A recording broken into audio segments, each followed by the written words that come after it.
Hi, so today we're going to be talking about distributed file systems. So this will just, again, be a really brief introduction to it.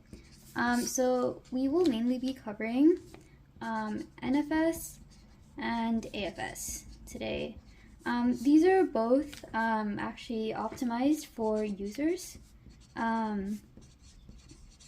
because there's different types of file systems, right? Like you can think of this, sort of like Google Drive. Like I'll be using Google Drive as an example throughout because I think it's just the easiest way to understand.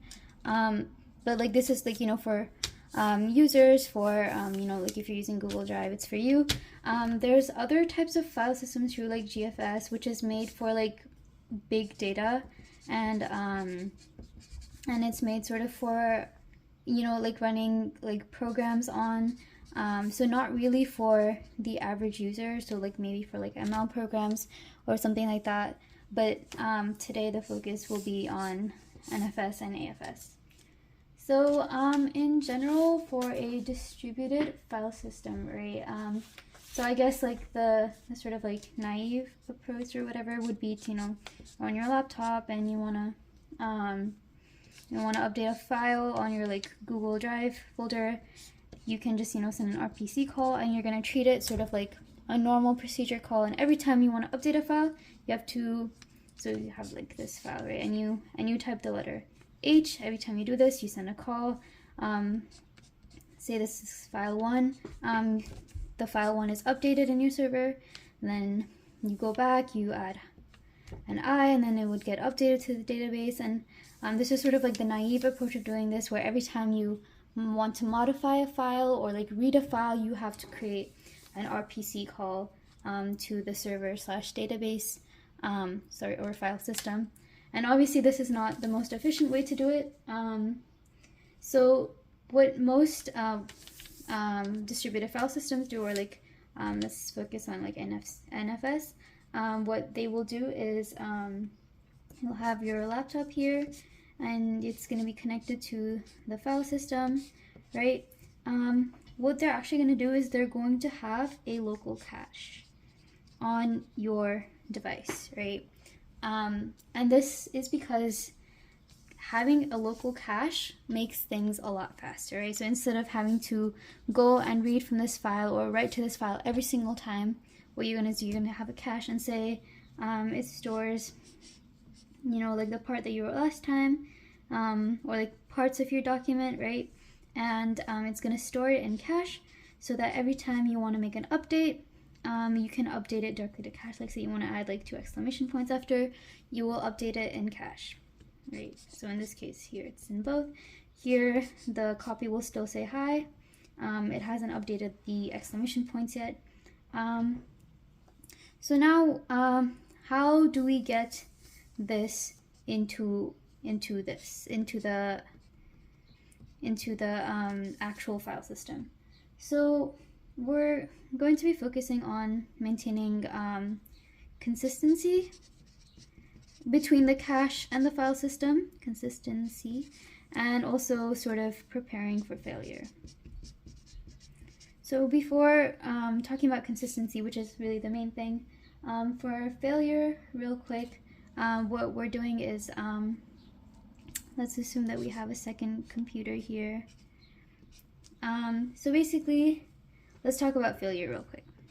So what does failure mean in this context? So failure in this context means, say you send out a request and you want to delete file 1, right? You want to delete file 1, right? And the file system says, okay, we're going to get rid of file 1, and it sends you back and okay, it's done, deleted.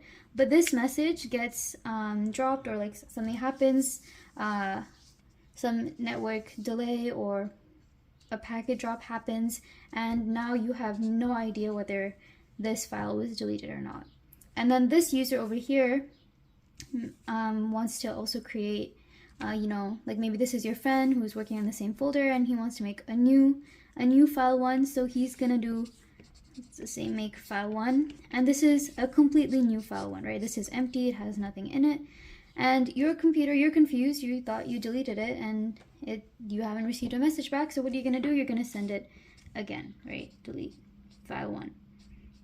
And basically now you don't want your second command to end up deleting this file, right? Because this is not the file that you were looking for.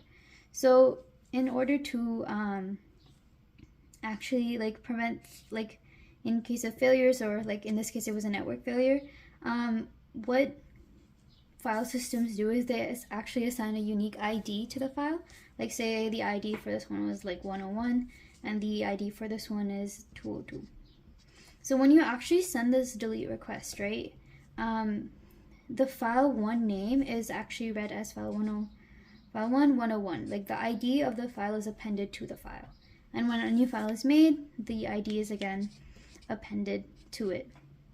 Right? So then when you send a duplicate delete file request, it'll just say, oh, they want to delete file 101, file 101, and it's not there anymore because it's all, and since it's not there anymore, it must have already been deleted, and it will send another okay. And this ensures that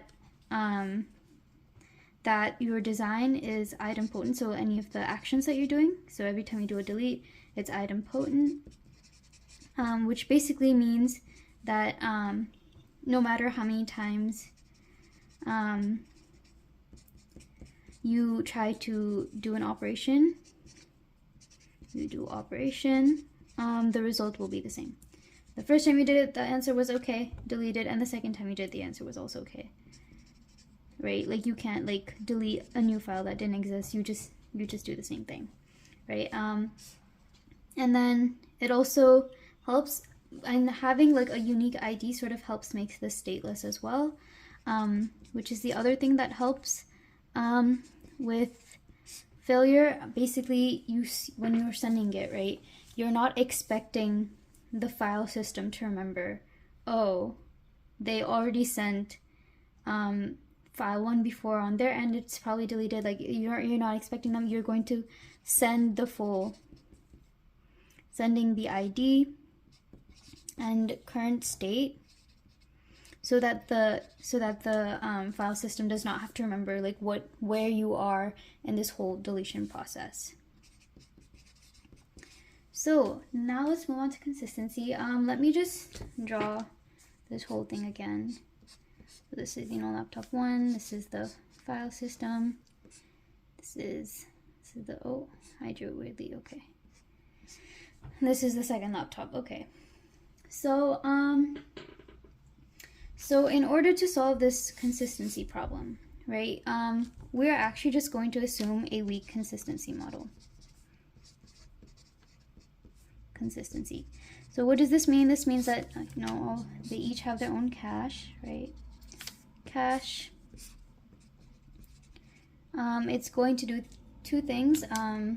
It's going to have a flush to close, which basically means every time the user, they have this full file pulled up, right? F1 here.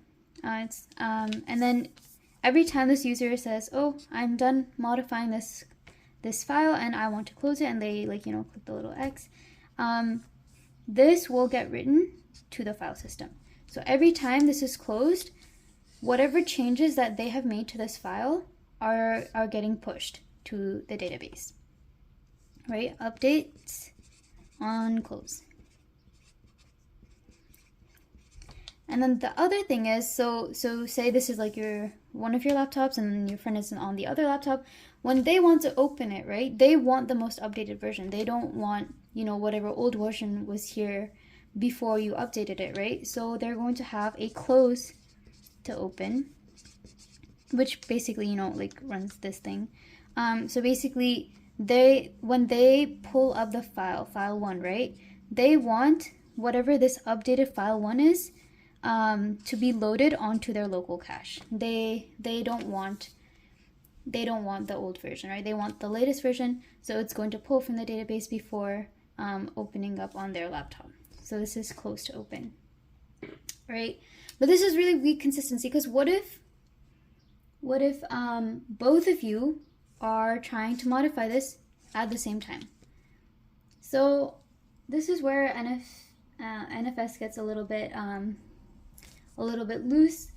Basically, it does periodic checking. So when two users are modifying the same file, it'll frequently, pull changes in, right? And push out every time. So say like this user, adds something. Every time they get a change, it'll push it to the other person. Every time this person makes a change, they'll push it back out to the other person. So it like periodically keeps updating whatever the most current version is so that both users can access it. Obviously, this means that sometimes you're not always looking at the updated file, right? That's why you have to, keep refreshing when you're using Google Drive, right? If you want to see the most updated thing. And that's sort of where this like weak consistency comes in, where you're not guaranteed to see the updated file. Every single time is just whatever is there. So, and if you're writing at the same time, right? If you're doing completely different things, like if this person is uploading pictures and this person is writing text, there's usually not much of a problem. But if both of you are modifying the same line of the same document, NFS actually does not give any guarantees, so no guarantees for simultaneous writes when you're modifying the same line or the same space. It'll do anything. Like maybe it'll give you like half of his code and half of yours, or something, or maybe just all of this person's or all of this person's. It could be anything. So that's the one thing about NFS. AFS sort of tries to improve on this.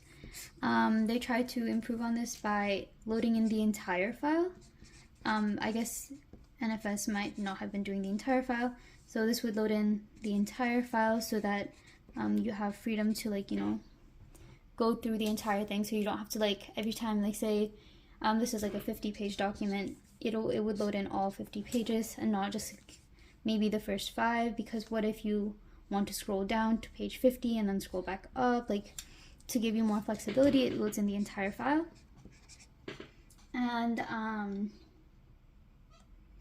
it caches more aggressively, and it does stronger updates, and it also does invalidations, same as before. Every time the main system is being updated, it'll send out information to the laptops that's saying that, your cache might be outdated, you might want to update it.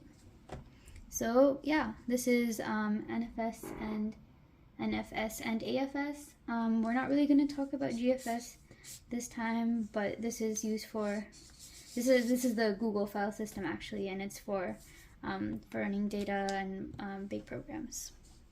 But yeah.